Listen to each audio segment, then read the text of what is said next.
Bismillah,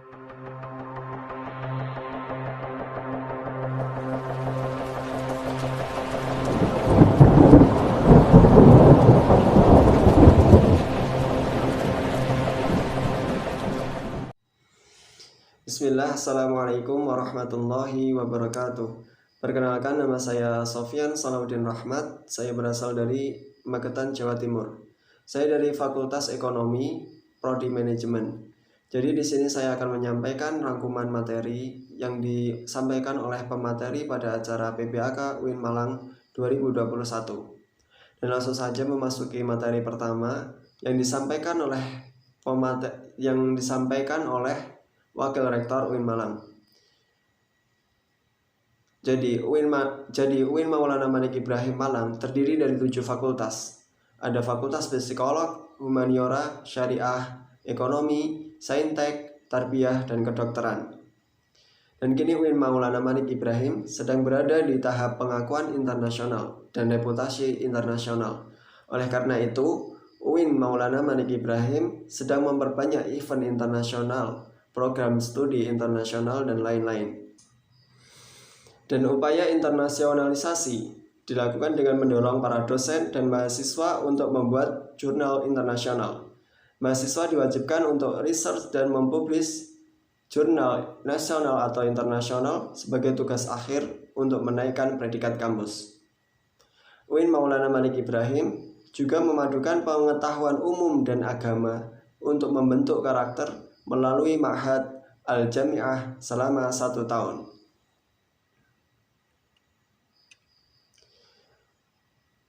Dan langsung saja memasuki materi yang kedua di hari pertama yang disampaikan oleh Dr. Haji Ahmad Fathah Yasin MAG.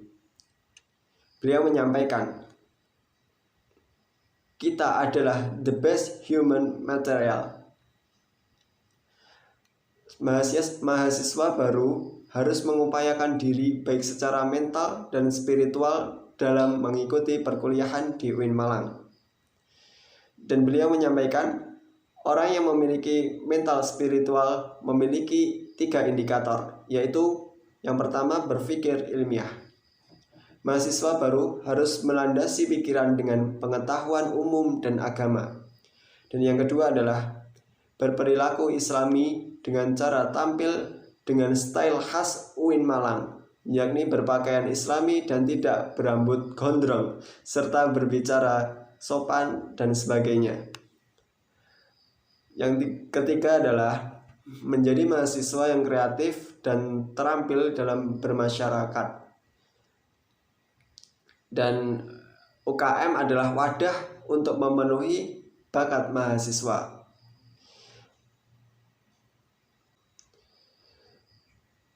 Dan jika akan lulus, mahasiswa dituntut untuk mengumpulkan SKKM atau Satuan Kredit Kegiatan Mahasiswa yang dituangkan di SKPII, Surat Keterangan Pendamping Ijazah.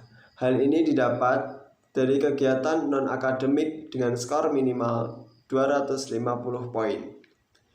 Janganlah menjadi mahasiswa yang sekedar kuliah lalu pulang, namun jadilah mahasiswa yang juga aktif dalam berorganisasi. Kampus menyediakan beasiswa berupa prestasi akademik maupun prestasi non-akademik. Selanjutnya, jika ingin menyampaikan aspirasi mahasiswa, bisa menyampaikannya melalui SEMA, DEMA, HMPS, atau HMC. Dan selanjutnya adalah UIN Maulana Malik Ibrahim juga memiliki program akselerasi. Jadi saat semester 7 diperbolehkan mengambil S2, namun dengan syarat dan seleksi yang cukup ketat. Lulusan UIN Malang tidak hanya sekedar menjadi ustadz atau ahli agama, tetapi juga bisa menjadi lainnya. Kita harus bangga menjadi mahasiswa UIN karena di universitas itu kita tidak hanya diajarkan ilmu pengetahuan, namun kita juga diajarkan ilmu agama. Dan yang selanjutnya saya akan menyampaikan rangkuman materi di hari kedua acara PBAK UIN Malang 2021. Di hari kedua ini, materi pertama menyampaikan tentang Dema dan Sema. Dema adalah Dewan Eksekutif Mahasiswa yang diketuai oleh Farhan Adi Murosadi dari jurusan Farmasi dan wakilnya Ahmad Fawaid jurusan Psikologi. Dema merupakan organisasi intrakampus atau OMIK yang merupakan lembaga eksekutif mahasiswa di level universitas. Fungsi Dema adalah yang pertama sebagai pelaksana program organisasi kemahasiswaan. Dan yang kedua adalah sebagai lembaga yang mengkoordinasikan, menginstruksikan pelaksanaan kegiatan mahasiswa tingkat universitas. Dan tugas Dema adalah yang pertama melaksanakan program kerja organisasi yang sudah disepakati oleh Senat Mahasiswa atau SEMA Universitas. Tugas selanjutnya yaitu mengkomunikasikan dan menginformasikan kegiatan kemahasiswaan di tingkat universitas. Tugas selanjutnya yaitu melaksanakan koordinasi dan sinkronisasi kegiatan kemahasiswaan. Dan memasuki pembahasan tentang SEMA atau Senat Mahasiswa yang diketuai oleh Saudara Muhammad Adi Faroni. SEMA merupakan organisasi mahasiswa UIN Malang yang berperan sebagai lembaga legislatif yang mengkoordinasi Dema, UKM, HMJ. Dan salah satu fungsi SEMA adalah membantu mahasiswa dalam segala masalah untuk disampaikan kepada pihak terkait. Tugas SEMA yang pertama adalah mengawasi dan mengontrol DEMA-U. Tugas yang kedua yaitu memberikan persetujuan setiap kegiatan yang dilaksanakan oleh DEMA-U. Tugas ketiga memberikan pengesahan setiap laporan pertanggungjawaban setelah selesai agenda tersebut. Dan yang tugas keempat adalah memfasilitasi aspirasi mahasiswa UIN Malang dan menyalurkannya kepada pihak-pihak yang bersangkutan. Yang tugas kelima adalah mengawasi setiap kebijakan dan keputusan yang diambil oleh DEMA-U. Tugas selanjutnya yang nomor 6 adalah merancang dan menetapkan peraturan organisasi di UIN Malang. Tugas selanjutnya mengesahkan peraturan DEMA-U. Tugas selanjutnya itu menjadi mitra kerja DEMA-U dalam melaksanakan kebijakan organisasi kemahasiswaan. Dan yang selanjutnya membahas tentang wewenang SEMA. Poin pertama yaitu membentuk undang-undang yang dibahas dengan presiden mahasiswa untuk mendapatkan persetujuan bersama. Poin kedua, menampung dan mempertimbangkan segala aspirasi mahasiswa. Poin ketiga, memberikan mandat untuk pelaksanaan pemilu. Dan poin keempat, mengawasi pelaksanaan hasil-hasil sidang SEMA-U.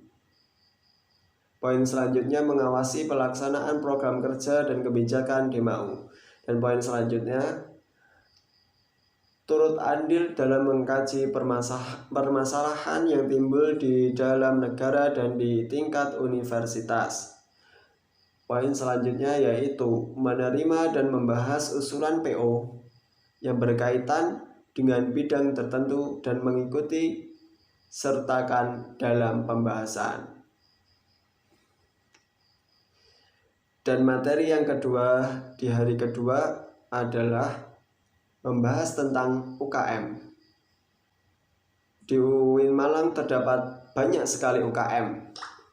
Dan yang pertama adalah UKM Menwa.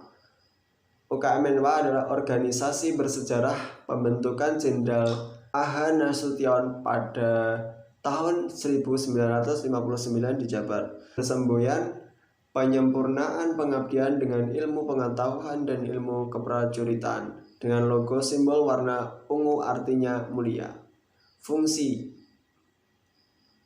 Resimen Mahasiswa atau yang disebut Menwa mewujudkan sikap bela negara di ranah mahasiswa, menciptakan kondisivitas kehidupan mahasiswa dan lain-lainnya. Dan di UKM Menwa ada dua logo, yaitu logo Mahasurya dan Wira Cakti Yuda. Wira Cakti Yuda bermakna prajurit atau pemimpin yang sakti.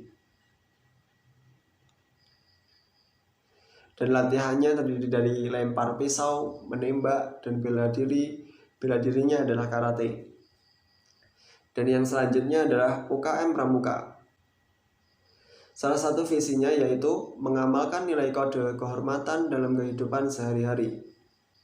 Dan UKM selanjutnya adalah UKM PMII.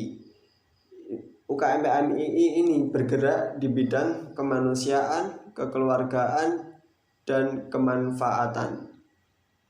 Didirikan Pak Zainal Abidin dan Pak Mustafa pada bulan November 1990. Dan UKM PMI berlambang burung Raja Wali.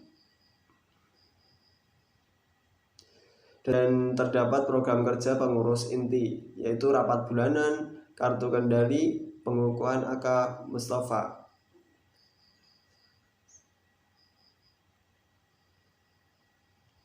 Dan UKM selanjutnya adalah GGB, Gema Gita Bahana. UKM ini sudah berumur 6 tahun. Dan UKM ini mengurus pengembangan bakat di bidang suara, memiliki 8 prestasi minimal tingkat provinsi. Dan GGB ini atau Gema Gita Bahana mempelajari ilmu musik seperti not angka, not balok, dan lain-lain, dan ilmu keorganisasian. Yang selanjutnya adalah ada UKM SR atau seni religius. UKM ini memiliki jalur koordinatif yang bergerak dalam bidang seni Islami. Tujuannya adalah membentuk kader Islami yang beriman dan taat kepada Allah Subhanahu wa taala dan memiliki jiwa kepemimpinan yang agamis, kritis, dinamis, kreatif, inovatif, serta menjunjung tinggi True Dharma perguruan tinggi.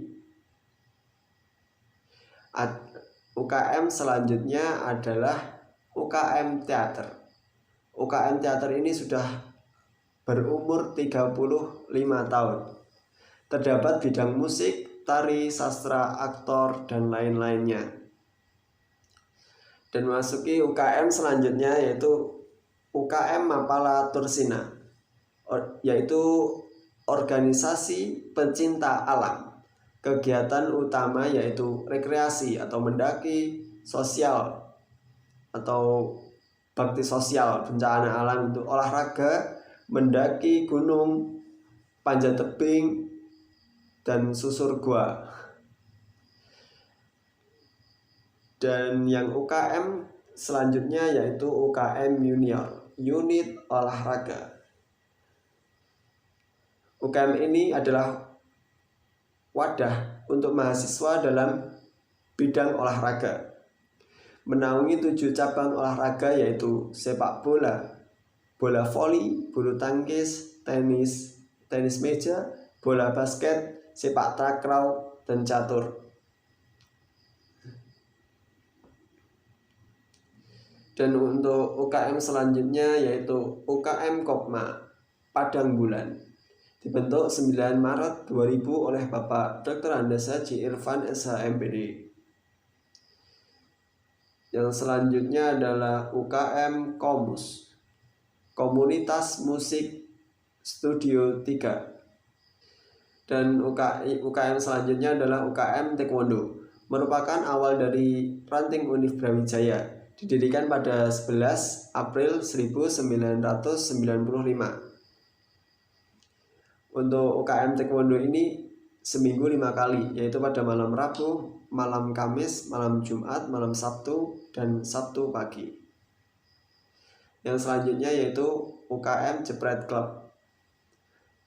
UKM ini adalah klub fotografi yang tidak fokus hanya pada satu bidang, namun mempelajari di bidang videografi. Untuk selanjutnya yaitu UKM Simfoni, yang memiliki program harian Symphony Morning Show, Free Time, Fresh and Relax, Hai Indonesia, Mizan Muslim, Zaman Now, Halo Kampus, Freeline. Dan yang program mingguan ada Symphony Weekend Show, Diba, Symphony Soccer, Fresh Sunday, Top Card, Soday Daily English Day, Yaumul Arabi. Dan yang program unggulan dari UKM Symphony adalah Off Air, Symphony in the Award Station, On Air Daily Program and Weekly Program. Dan yang selanjutnya adalah UKM LKP2M, yaitu membahas tentang Lembaga Kajian Penelitian dan Pengembangan Mahasiswa, berdiri pada tanggal 1 Juli 1999.